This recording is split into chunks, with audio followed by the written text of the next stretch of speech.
So the mainstream media in America is so dismal that they very rarely speak about anything that's substantive. And the reason why the mainstream media is so terrible is because it is owned by large multinational corporations. And the reason why even corporations that don't have anything to lose in talking about specific issues don't talk about specific issues is because their advertisers are large multinational corporations. So when you have a mainstream media that is owned and operated by large multinational corporations, you get a media like we see in the United States. You get CNN, MSNBC, and Fox News, all biased, all making sure that they don't ruffle any feathers.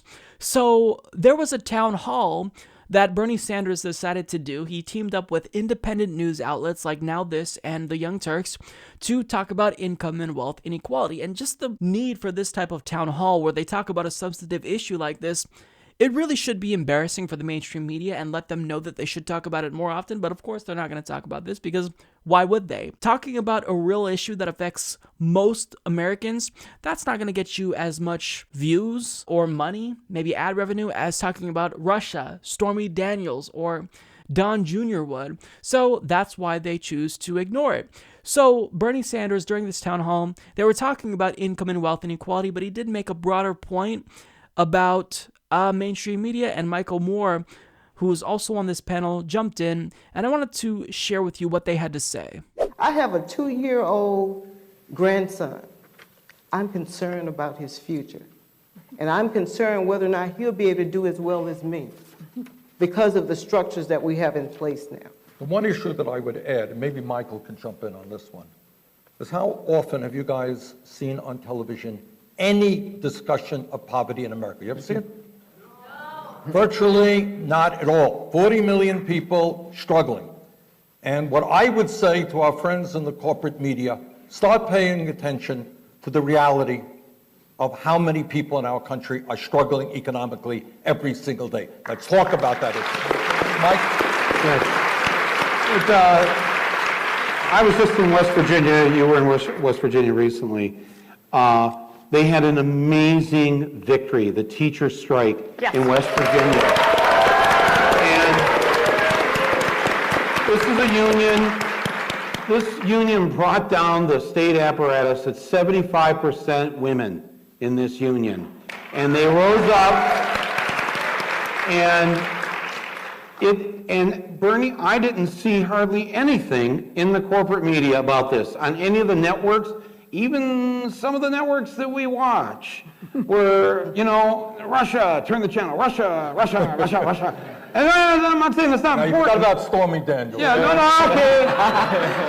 Stormy Daniels and Don Jr. and, whoever else, all the shiny keys to distract us.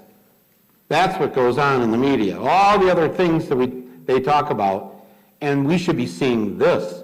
This we should see. We should know about the West Virginia teacher strike and the victory. What inspiration that would be around the country if you saw people in West Virginia do this. They haven't had a strike like this in forever. And they don't show this, Bernie, because what would happen if they did? What would happen? In a so-called conservative red state, teachers stood up and fought back and won. Right. Yes. Now, there was a lot of great moments from that town hall, so I will include the link down below, but what they said there was incredibly important.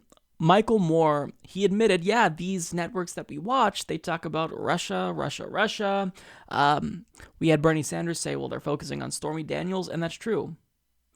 That's all they seem to focus on. If you turn on CNN, 9 times out of 10, they're going to be talking about something that is a scandal. Same with MSNBC. They're mostly focused on Russia. And then when it comes to Fox News, you just see general hackery. I mean, these are stations that I used to trust. But over time, it became more and more apparent that MSNBC had an agenda, and that agenda directly coincided with what the Democratic Party establishment wants. And what the Democratic Party establishment wants is exactly what their corporate donors want. Because again, our mainstream media is corporatized. We have a free press only insofar as that free press doesn't offend multinational corporations in this country who also happen to be legally viewed as people. Now, I do actually have a little bit of criticism for Bernie Sanders here as well, because if you want the mainstream media to stop focusing on scandals and issues that don't matter, then you have to stop being complicit and allowing them to do that. You have to stop legitimizing them. So when they talk about Russia 24/7, you can't legitimize it because this Russia issue, it's really not that important. Russia, a Russian troll farm posting memes, I don't think that had much sway over the 2016 election. And certainly if this issue is important, and as important as lawmakers want us to think, then they could do a lot of things. They could do what Tulsi Gabbard did and introduce paper ballots, but they're not doing that. All they're trying to do is use this as a means to an end, and that end is to impeach Donald Trump. And certainly when it comes to big websites like YouTube, what they're doing, and Kyle Kulinski, credit to him, talks about this all the time, they're using this to censor independent media. So the state of media in this country is terrible. And I don't think people in the media understand the amount of power and influence they have.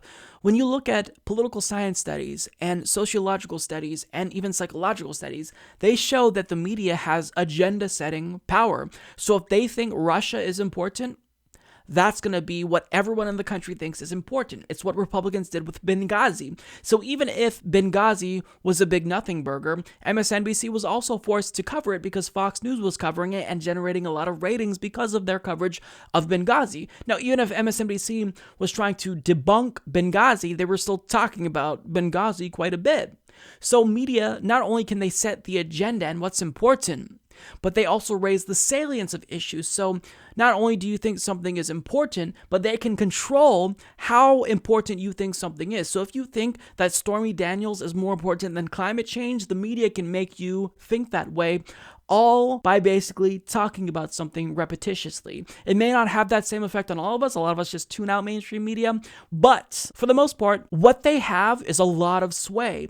So imagine if the media covered income inequality or climate change as much as they talked about Russia or Stormy Daniels. All of a sudden, the rest of the country would realize just how important climate change is. But they don't do that because, again, they're owned and operated by large multinational corporations, and they do the bidding of the parties who are also owned and operated by large multinational corporations.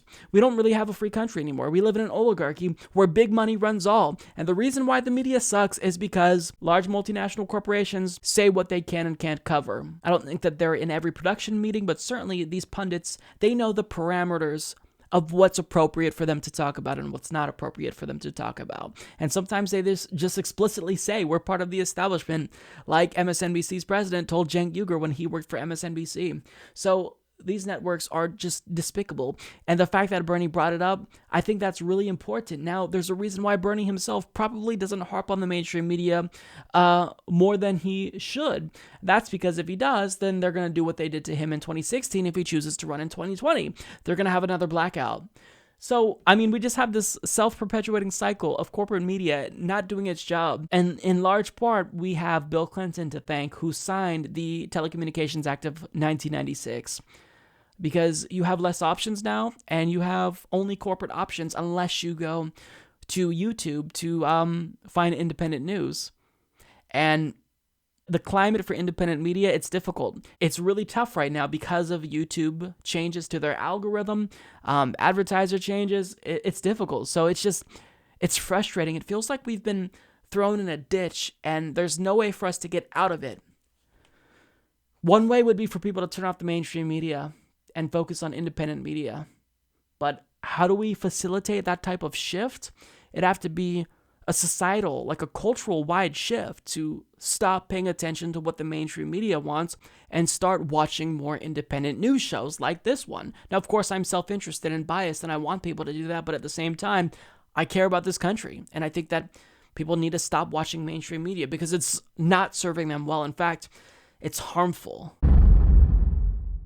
Support this podcast by becoming a patron at patreon.com/Humanist Report.